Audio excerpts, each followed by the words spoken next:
Hey, what's going on everybody? Thank you so much for joining me for today's video. Today in this video, we're going to be checking out this standard ML1X from Chapman and talk about what Chapman Guitars is doing at the end of 2022 going into the new year of 2023. So let's start talking, man. All I ask is that if you're brand new to my channel or you've yet to subscribe, please do so before you leave, before you head on out, alright? Thank you so much in advance. That being said, let's talk about this guitar, huh? Right off the bat, this is not a sponsored video. However, Chapman Guitars sent me this guitar as a way to say thank you because I've heavily documented the brand and talked about their guitars over the last couple, years essentially.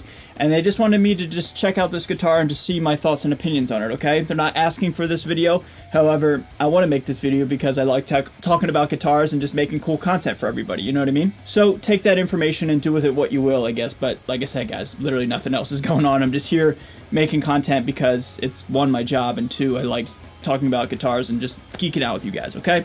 That's all that's going on here today. So again, this model is an ML1X. Now the X stands for 10, as in this model was first introduced when Chapman Guitars turned 10 years old in 2020. So it's kind of to commemorate the brand being 10 years old and the first original Chapman Guitars being 10 years old now. And so now this model has now become like a staple of the Chapman Guitars brand. The standard line is the more affordable line compared to the Pro, and now certainly compared to the now brand new custom shop that was just announced about, I don't know, month and a half ago at the time of this filming. These guitars are made in Indonesia and aren't as spec'd out as the Pro and Custom Shop line, but they're still awesome and, just solid guitars all around. Call it how it is, this is a super strat through and through, you know what I mean? We have one volume, one tone, a 5-way HSS configuration, ebony board, maple neck, bolt-on construction, mahogany body, which gives it a little bit more weight, which I really love.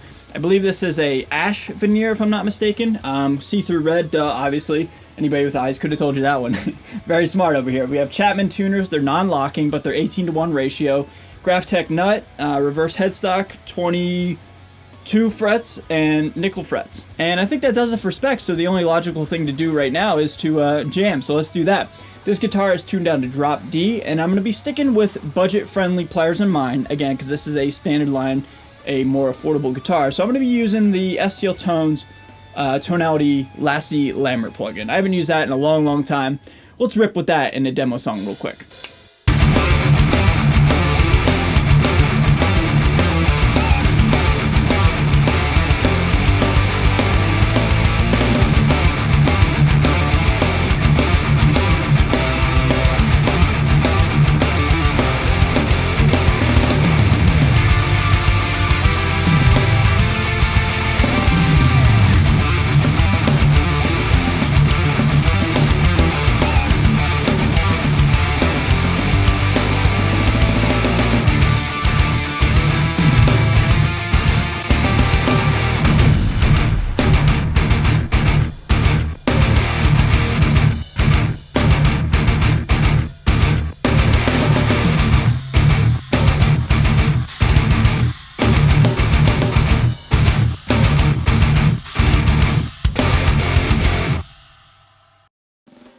So this guitar is just another example of how you don't need to spend a lot of money to get some quality results. Anybody who can play and, make a guitar talk can get the job done, you know what I mean? Now, let's talk about the positives and the negatives of this guitar, starting with the negatives, because I do have a decent amount of negatives and just personal preferences and constructive criticism to say about this guitar. The main criticism I have with this guitar is the frets. The frets are very non-polished, very scratchy. I'm gonna put this guitar up to my microphone that's just out of frame, and I'll try my best to pick this up on the microphone, but just listen to these frets.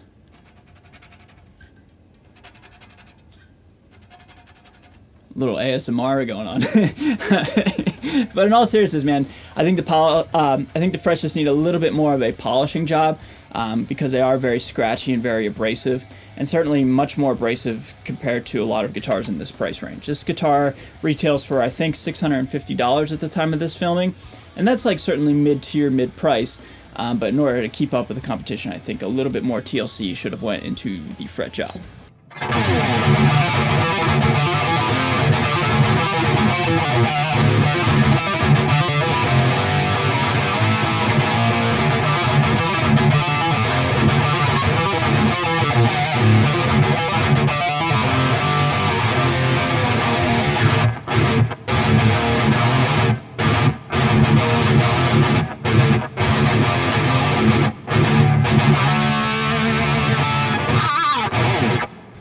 Now, one subjective problem I found with this guitar is where the actual layout of the controls are. Taking a look at the selector, for example, look how far removed it is from where my hand is when I'm playing. Whenever I have to select, I have to take my hand completely off the strings, and I found that to be a bit of a problem. If I wanted to have this guitar, like, best case scenario, I would want the selector to be right here. That way I could just go, right in this wheelhouse right here. That's kind of like where like Strats and Charvels put their selectors. I just found this to be a little bit too far out of the way. The tone knob, I like where the tone knob is. The tone knob's way out of the way. That's great. But even the volume knob's a little bit too further back. I just wish everything was a little bit pushed forward on this guitar. That's just something that, like I said, not an objective QC issue, just a personal preference with this guitar. And maybe that opinion of mine is just in the small minority of players that play Chapman guitars. Maybe a lot of people like where those controls are, but for me it's just a bit of a negative, that's all.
But apart from those two things, those are really the only two constructive criticism points I can make with this guitar. Apart from that, this guitar is actually a lot of fun to play and pretty cool. The bridge pickup is what I use predominantly on this guitar, is measured at like over 15K according to the Chapman Guitars website, which is pretty hot. It's just very hot actually, and that's cool because I love to play heavy music and stuff like that, so that is certainly a plus for me. But me, a dad rocker at heart, I love single coil sounds and like position 4 sounds and stuff like that, and you can get that as well with this guitar. So yeah, versatility in mine is certainly the best way I can describe this guitar.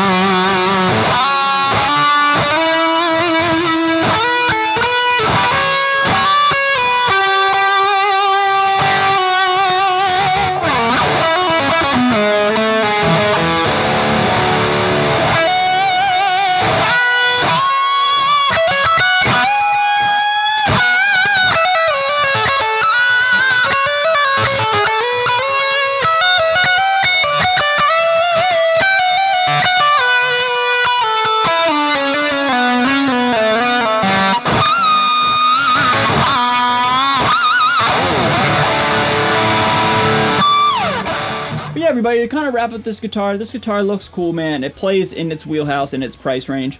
Like I said, this is like $650, and I certainly think it competes in that wheelhouse, that ballpark of like between like Squier and Epiphone and like, entry-level Dean and Jackson and Ibanez guitars. This guitar certainly feels like, what it is exactly, and it certainly can compete with all those other guitars in that price range. So, thank you guys so much for watching. Again, if you're brand new to my channel, you want to consider subscribing. I'd really appreciate it.